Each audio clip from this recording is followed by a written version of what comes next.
natatandaan ninyo yung putukan, barilan dyan sa Zamboanga. Kanino nila sinisisi? Sinisisi nila sa gun ni Robin. Sinisisi nila sa culture of violence ng mga Duterte. Pero hindi nila sinisisi na itong batang ito ay saklaw ng juvenile law ni Kiko Pangilinan at pwedeng hindi makulong itong batang ito. Pwedeng hindi makulong itong batang ito. Yung bata na to, grabe, nag-Facebook live. Inaayos niya pa yung baril niya sa sa CR, tapos nakatingin pa siya, tumatawa pa. So meron siyang audience, meron siyang target audience. So yun yung dapat hanapin ng gobyerno. Bakit ka nag-live at sino yung nag-udyok sa'yo na i-live ito habang ginagawa ito? Kasi, okay, given na binubuli siya nitong mga estudyante rito, pero may nag-udyok sa kanya na gawin to. Yun ang dapat iniimbestigahan natin. Hindi yung puta isisisi nyo sa isisisi nyo dun sa Robin Padilla lo. Isisisi nyo dito sa mga Duterte. Ang may kasalanan nito, sa totoo lang, itong bata na ito, may posibilidad na hindi ito managot sa batas dahil nga dyan sa hayop na juvenile law ni Kiko Pangilinan. Diba? Sana yun ang sisihin natin. Yung Robin Padilla lo, katulad niyan. Robin Padilla lo. Anong Robin Padilla lo? Pinabababa yung ang tawag niya, sentensya ng ang kaso mo illegal possession of firearms. Ang tanong, ito bang bata na ito, yung mga baril na yan, illegal ba yan? Palagay ko, customs ang tatay niya ng may-ari ng mga baril na yan, lisensyado lahat yan.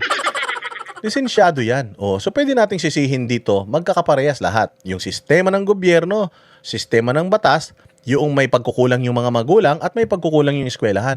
Malaki ang pagkukulang ng eskwelahan dito, ba't hindi nyo masisi Ateneo? Kasi kung chinek nila yung gamit ng bata, nakita sana nila na may dalang baril ito. Pero hindi nila ginawa yung kanilang trabaho na masecure yung kanilang mga estudyante. Dyan nga sa Ateneo yung mga basketball player, nalunod pa yung isa. So malaki ang pagkukulang ng eskwelahan, dahil hindi napanatili ng eskwelahan yung pangako nila sa mga magulang netong mga bata na ito na bibigyan sila ng proteksyon. Mantakin mo na ipasok daw yung baril sa loob dahil may kotse yung bata. So ibig sabihin, hindi kayo nag-check ng mga kotse. Paano kung may kotse ng mga teroristang pumasok dyan, may bomba pala dyan, di mas maraming mamamatay? Ba't sinisisi nyo si Robin? Ba't sinisisi nyo yung mga Duterte? Yung mga tao na dapat na una nating pinapanagot at saka yung iniimbestigahan natin para malaman natin sino ang nag-udyok sa bata na ito, sino yung mga audience ng bata na ito, sino yung mga nag-impluwensya sa mga bata na ito na gawin niya yung pagpatay na yun ang dapat na inaasikaso natin. Inatong mga to. Mga Duterte na naman, di ba sinabi ko nga sa inyo, Ateneo. Ang Ateneo, Jesuit yan na eskwelahan. Ang Ateneo, mga pare, madre, ang mga namumuno dyan. Ang mga pare, madre, galit man sa mga Duterte yan. Ang mga Atenista, mayayaman man yan. Mga oligarko yung mga tao dyan. Hindi galit sa mga Duterte yung mga estudyante dyan. Tapos sasabihin ninyo na, kasi si Inday na-impluwensyahan yung mga bata. Kung merong mag-i-impluwensya sa mga bata na ito, yung mga dilawan tae, dilawan na eskwelahan yan. Di ba?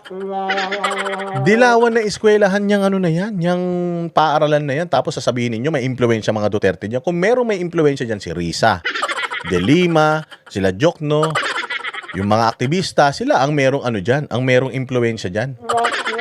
Hindi, nakita, ginagawa nilang yung mga adik, ginagawa nilang bayani. Kaya siguro, okay lang. Yan ang problema natin ngayon. Pakinggan natin tong balita ni John Vic. Si John Vic, ang tagal na wala. John Vic, ang tagal mo na wala, ba't lumutang ka pa? Nakalimutan ka na ng taong bayan. School ng mga elitista yan, tama. School yan ng mga elitista. Do you think may impluwensya mga Duterte dyan? Yung public school nung nakaraan, sa mga Duterte rin sinisi. Bakit? Yung may-ari ng baril, Duterte supporter. Putang ina yan. Kahit naman siya may-ari ng baril na yon, kung ninakaw yun sa kanya nung pamangkin niya, anak niya, or someone, at Duterte supporter siya, di man niya kasalanan yun. Walang hiya na yan. Lahat na lang sinisi sa mga Duterte, Diyos ko po. Secretary John Vic Remulla ang tinaguriang Robin Padilla Law sa pagtaas ng krimen sa bansa. Kaya mungkahi ni Remulla gawing non-bailable offense sa pagkakaroon ng illegal na baril. Live mula sa Camp Crame sa Quezon City, nangungun sa balita si mobile journalist Jazz Paredes. Jazz, bakit naniniwala si Secretary Remulla na itong dahilan ng pagtaas ng krimen sa bansa?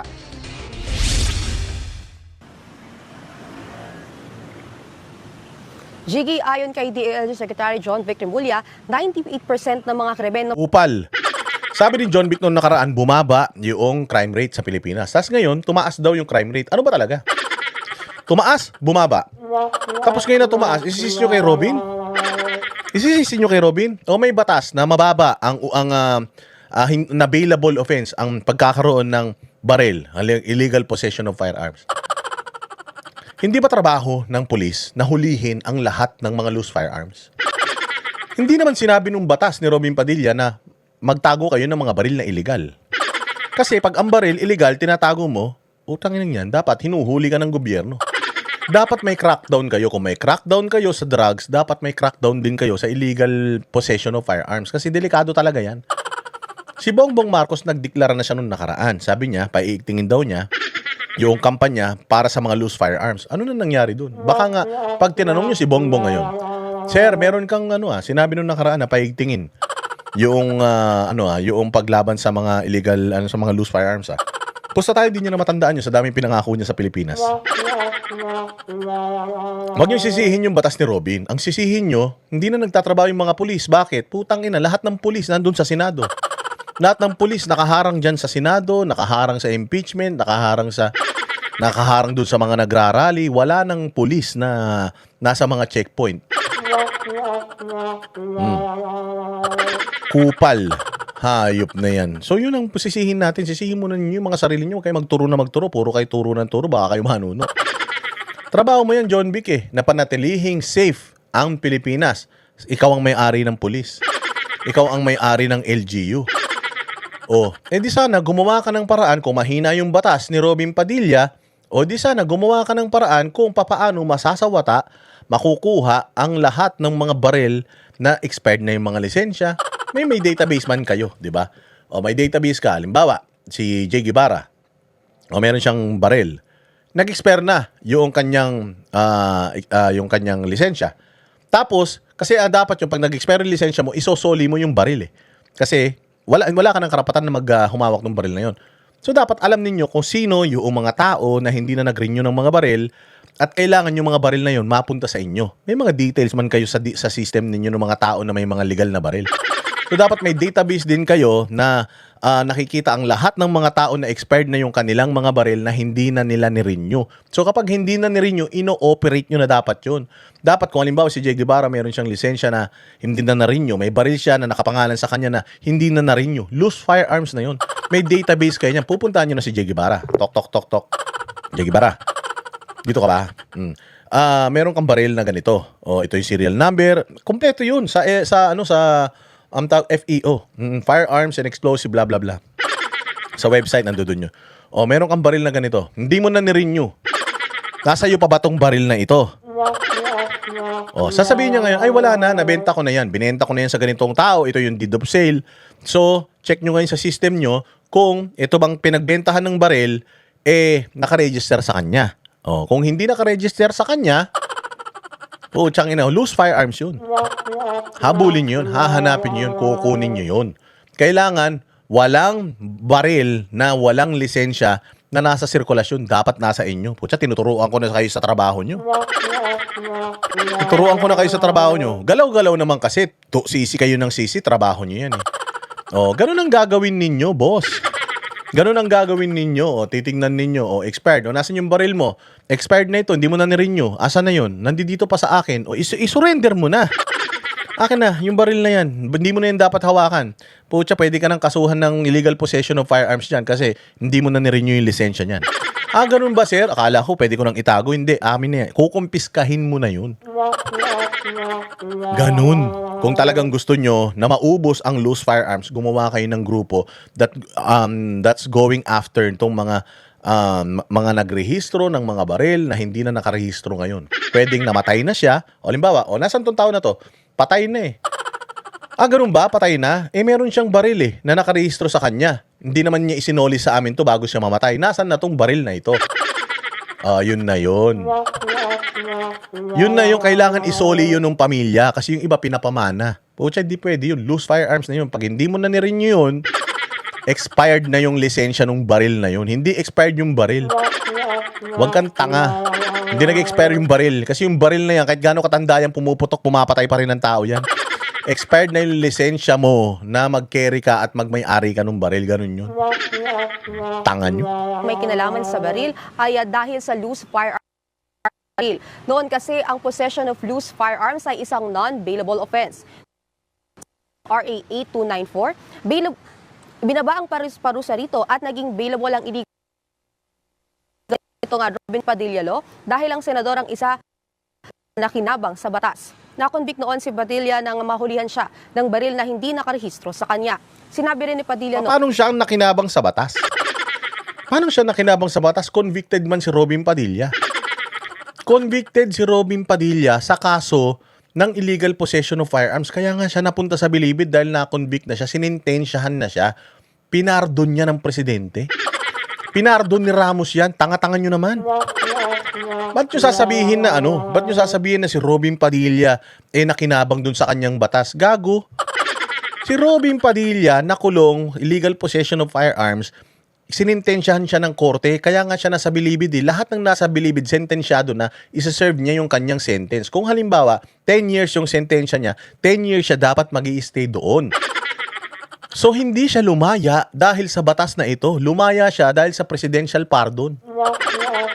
Pinardon siya ni Ramos, tapos inabsolute pardon siya ni Pangulong Duterte. Kaya nakatakbo siya bilang senador.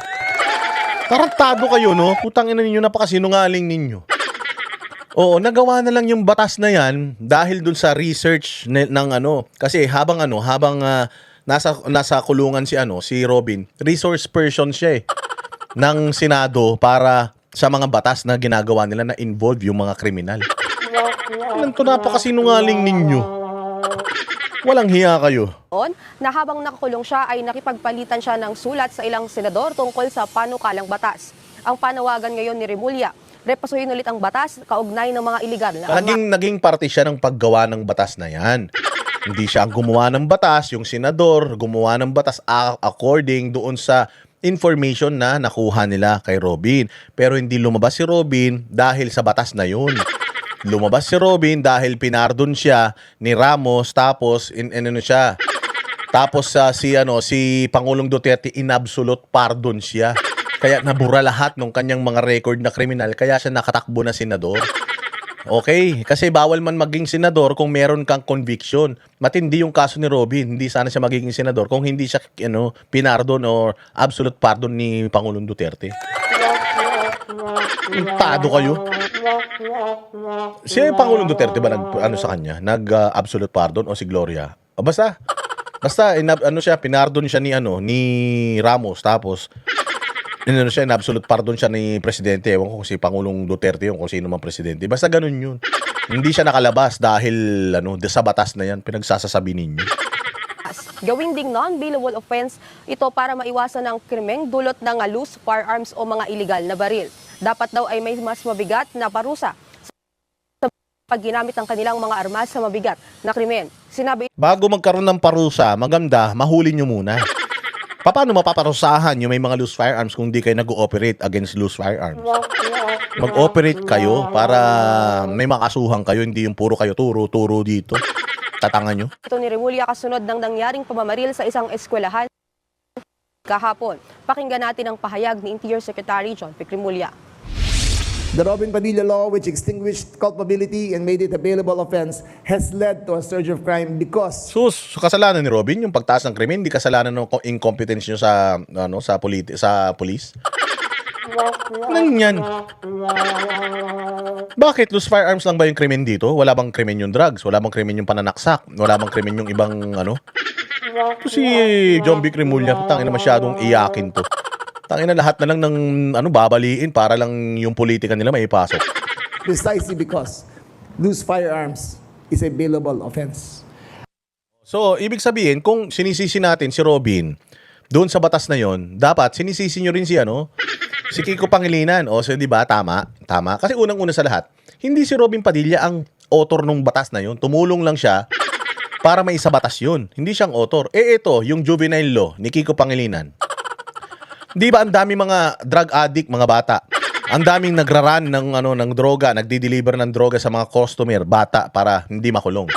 Nakakapatay yung bata, hindi makukulong. Alam mo kung bakit? Dahil sa batas ni Kiko Pangilinan. Galit na galit tayo na sinisisi natin si Kiko sa juvenile law, tapos ngayon isinisisi natin yung krimen sa Pilipinas dahil sa batas niya na pinagtulungan nila Robin Padilla. Gago kayo. Tarantado kayo. Magtrabaho ka, John Vic Rimulya, hindi kasi puro papogi ka ng papogi. Putang ina, itsura mo ngayon, ikaw naman si Jose Rizal, ganun. Buwan-buwan, iba ang get up mo, ah. Ipunto lang natin, Jiggy, na sa nakaraang dalawa nga insidente ng pamamaril sa mga eskwelahan. Ano? Jiggy? At just magiging pananagutan ng mga gun owners na nagamit yung kanilang baril dahil hindi nila ito naitago ng maayos. Jiggy, para asa ng batas, reckless imprudence tabang ang maaaring ikaso laban sa may-ari ng baril kapag nagamit ng ibang tao ang kanilang armas sa krimen. Naniniwala si Rimulya na pantay-pantay dapat ang responsibilidad at ang pananagutan ng gumamit at nagmamay-ari ng baril. Pakinggan natin ang pahayag. I believe that gun owners Siya na parang Miss Universe, ah. I believe that the essence of a woman is the essence of the chicken. Ay, maraming salamat, Beta TV, sa iyong pajika siya. Mabuhay ka. be penalized for the non-safe keeping of Parang yung martilyo gang, di ba? Tama yung break na rin yung panahon ni Mar Rojas. Putang ina, yung martilyo gang na nang mamartilyo ng mga jewelry shop, ninanakaw yung mga jewelry sa mga jewelry store. Alam mo, ang ginawang batas ni Mar Rojas, putang ina, pagbawal ng pagtitinda ng martilyo sa mall. Puking ina nyo. Tarantado talaga kayo. Dapat police visibility. Dagdagan ng mga uniformado sa mga kalsada, lalong-lalo na sa mga delikadong lugar at oras. Dapat ganun. Kasi ang problema yung mga pulis, lahat nandoon. Nagbabantay sa rally ng mga Duterte, nagbabantay sa rally ng iglesia, naglabantay sa rally ng mga ng ganito, ng ganyan. Hayop kayo. Tanginan ninyo. Ubus na yung mga pulis. Tangina, puro kriminal na yung nasa daan. Mga walang hiya kayo. Ayusin nyo yung trabaho nyo kasi. Gumawa kayo ng paraan para lahat ng illegal masawata, hindi yung turo kayo ng turo. their guns.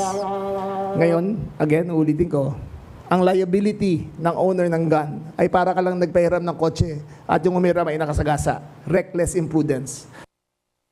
Tapos? Halimbawa, hiniram niya yung kotse ko. Siya yung nakasagasa. Ako yung makukulong? Ako makukulong? Gago ka ba? Magkaiba yun, John Vic. Ano ka ba? Kapag hiniram ng kapatid ko yung kotse ko at nakasagasa siya, putang ina siya makukulong, hindi ako. Ano ka ba? Bakit ako makukulong kung nakasagasa yung kapatid ko? Tangina, kung galit sa akin yung kapatid ko, o kaya galit ako kay Jay Guevara, galit ako kay Banat Bay, hiramin ko yung sasakyan ni Banat, sagasaan ko lahat ng mga tao sa EDSA. Siya naman pala makukulong. Anak ng tinapay talaga to si John Vic, walang utak,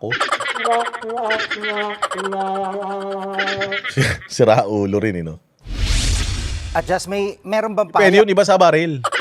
Iba sa baril. Yung baril, katulad niyan, yung nakapatay. Di ba nakapatay yung tao, makukuha mo yung tao. Sino may-ari ng baril na to? Loose firearms ba ito? Kung hindi loose firearms to, check mo ngayon sa system, yung serial number. Lumabas, ang pag-may-ari ng baril na to, si Jay Guevara. Iimbestigahan mo ngayon si Jay Guevara. Jay Guevara, sangkot ka ba dito sa pagpatay na ito? Kasi baril mo yung ginamit. Ay, hindi. Kasi meron akong affidavit of loss na wala kasi yan, ninakaw eh. Ito yung affidavit of loss ko. Hindi mo pwedeng papanagutin si Jay Guevara. Kung meron naman siyang report prior doon sa nangyaring insidente na nawawala yan. But kung sa kanya nakapangalan, nagamit sa krimen, pero nahuli mo yung may hawak ng baril during that time at pumatay, pwede nyo siyang imbestigahan kung kilala niya ba to, accessory to the crime ba siya, ganun. Iba yung iba yung kotse. Ito naman si John Vic, para namang grade 1 to. Tangina niyan. Hayop na yan. Pucha, anong klaseng analogy yan? May kiniram yung kotse. Reckless imprudence yun. Reckless imprudence yung nagpahiram ng kotse? Bawal ba ipahiram yung kotse? Nasa batas ba bawal ipahiram yung kotse? Kasi ang alam ko, yung baril, bawal yun ipahiram. Ibang batas yun. Putang ina, pero ang kotse, kaya nga tayo, may mga driver eh. Putang ina niyan. Kaya nga tayo may mga driver. Pinagkakatiwala natin yung kotse, nakapangalan natin sa ibang tao kasi pwede yun. Inaalaw ng batas yun, bobo. Kaya nga may Grab, di ba? O ako dati, may mga unit ako ng Grab, may mga pinapadrive ako. So pag nakasagasa yung mga tao na yun, putang ina, akong may kasalanan. Hindi ba pwedeng sila? Oo, dahil sila yung yung nagmamaneho ng kotse na yun, ganun. Yung mga Remulla na ito, lutok na yung mga utak eh. Si Senator Robin Padilla dito sa mungkahi ni Secretary Remulla. Jiggy, sang-ayon naman daw si Senator Robin Padilla sa mungkahi ni Remulla. Sa katunayan, tumutulong daw siya sa pagbuo ng panukalang batas para rito. Senador na amendahan ng Comprehensive Firearms and Ammunition Regulation Act. Isinusulong daw ni Padilla rito ang mas mabigat na parusa sa mga nagpapabaya sa kanilang mga armas. Mas mabigat din daw ang parusa kung ang nagpabaya ay empleyado ng gobyerno. Yan muna ang latest. Balik sa Eugene. Oh, ayan. Hype kayo. Reset.